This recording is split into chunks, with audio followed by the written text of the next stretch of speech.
Je suis intervenue lors de cette 14e édition pour donner des clés sur la thématique suivante: comment choisir ton conjoint de destinée te conduit à avoir un mariage heureux et surtout aussi encore un business prospère.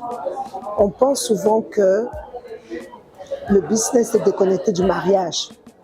Mais en réalité, pour moi, l'entrepreneuriat, ça fait partie de l'une de nos missions de vie, même dans le mariage. Et j'ai pu donc, à travers cette conférence, donner des clés pratiques pour aider les personnes présentes, celles qui sont déjà mariées, à se dire qu'est-ce que je peux réajuster dans mon mariage pour avoir un business prospère, et celles qui ne sont pas encore mariées, à bien choisir celui ou celle avec lequel ou avec laquelle ils vont vivre leur destinée dans le domaine du mariage.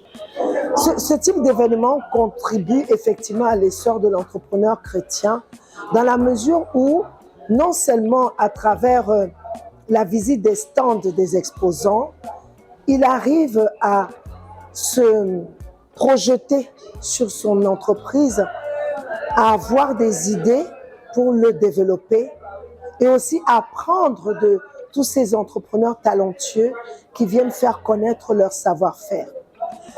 Et le deuxième volet concerne les conférences.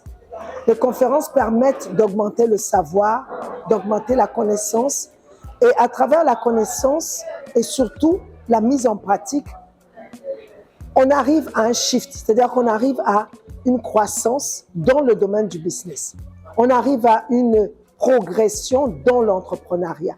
Et cette progression ne se fait pas sans Dieu, mais avec Dieu, et surtout en le faisant dans l'intégrité, c'est-à-dire sans compromission.